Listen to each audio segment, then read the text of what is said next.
Alexander Volkanovski versus Diego Lopes takes place as the main event of UFC 314 this weekend. And man, there's a lot on the line for really for both of these guys, but I think more so for Volkanovski because if he beats Diego Lopes, then he's still in the mix. And should he lose, it's a question of where does he go from there, and it's not like, you know, it's not like he's in the Tony Ferguson position. Oh, he's on a 10-fight losing streak. He has to retire. It would be what, a 3-fight losing streak, and that's like only against the very best in the UFC. But I think someone like Volkanovski, I don't think they would, you know, want to continue putting it on the line should he lose this weekend. I think he'll be smart enough to calculate that, you know what, the best of me is no longer the best of me is in the past, and it's time for me to hang up the gloves. And I could see that happening. Yeah, should he lose? And for Diego Lopez, I mean, this is his time to become the champ. I mean, it's kind of hard not to think of Mosaev Loeb as the uncrowned champion of the division because he beat Diego Lopez and has a longer win streak than Diego Lopez, yet Diego Lopez is the one fighting for the title. It's incredible. I mean, okay, I can kind of understand it because Lopez is the more exciting fighter, but it just looks bad from a purist perspective, right? I mean, an MMA purist's perspective on this matchup, but it'll be a fun fight anyway, right? Now, who's gonna win is the question, right? There's a lot of people picking Volkanovski in this one, and a lot of people picking but I feel like it's 50-50. And if I take a look at the odds, it's pretty close. It's similar to the Paddy and Chandler fight. It's really hard to pick some of these fights. I don't know who's going to win just at first glance. I understand why people are picking Volkanovski, and it's because, Lopez, is he an Ilya Topuria? Is he an Islam Makhachev? And, the answer most people would initially lean to is he's not. He's not that guy. You're not that guy, you know? And so a lot of people are picking Volkanovski to kind of snatch the win by a decision and kind of beat Lopez in the later rounds and just to play it safe in the early rounds. But here's a problem if you play it safe, right? I mean, Lopez kind of tires out a little bit, but if you're playing it safe, you're giving time for Lopez to work. That's the problem. And then if you don't play it safe, you give Lopez the opportunity to catch you.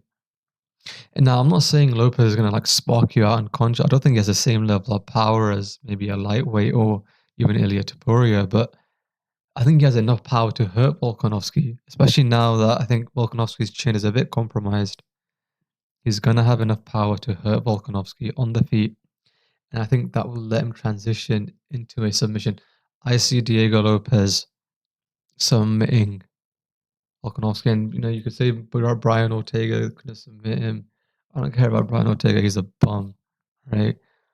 That guy, I don't know. You just look at him, low T, right? He's low T. He doesn't have testosterone, right? Lopez does. Look at this guy. He looks like he's got testosterone. He's gonna hurt Volkanovski. I can see him hurting Volkanovski. I can see him using that as an opportunity to snatch up a submission, which would be obviously far more feasible than just trying to submit Volkanovski without hurting him prior to, right? So that's how I see this fight going. Don't get me wrong, I could see Volkanovski kind of outclassing Lopez, but he's going to be hesitant now. You're coming off 2 KOs. There is no way you're not going to be hesitant. You're going to be second guessing yourself. You're older now. How old is Volkanovski? I'm pretty sure he's like 36 now, right? He's got to be at least 36. In the featherweight division, that's not ideal. Especially where the fighters, are faster, you know. The first thing to go as you age is your reflexes. And in a division where speed is everything, you're gonna get caught. Um, so yeah, that's how I see this going. I see Lopez catching him. I see him catching Volkanovski and using that to potentially snatch up a submission. We'll see if that happens. Maybe my analyst career gets derailed before it even starts, in which case, so be it. But I can see something like that. I could also see a scenario where Lopez kind of hurts Volkanovski and maybe he doesn't even get a submission, but it kind of turns into like an early stoppage type of situation, kind of like with Imavov Adesanya. And I think that will be because the ref or whoever's in the cage with these guys, they're already going to know Volkanovski is coming off of two big KOs. They're going to be like, okay, if this guy gets hurt, they're going to be more inclined to kind of go in earlier. Now, is that the right thing to do? I think when you're looking at these high stakes matchups, that shouldn't be the mindset. You kind of got to let these guys go out on the shield. But we see these early stoppages a lot in the UFC, and I think knowing that he's come off of two KOs already, why let him take more damage than he needs to? So I could see an early stoppage type of situation where he gets hurt, on the feet, and Lopez kind of beats him up. I could see a situation where Volkanovski is outclassing Lopez in the striking, but then just gets caught.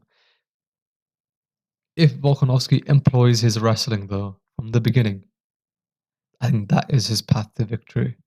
He has to employ his wrestling from the beginning. He can't. He shouldn't strike. He shouldn't strike with Lopez. That's not the path to victory, in my opinion.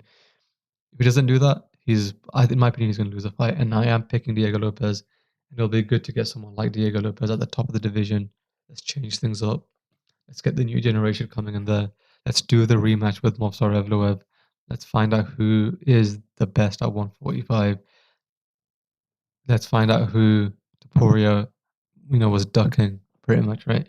So let me know what you guys think about, my opinions on how I think this fight is gonna go.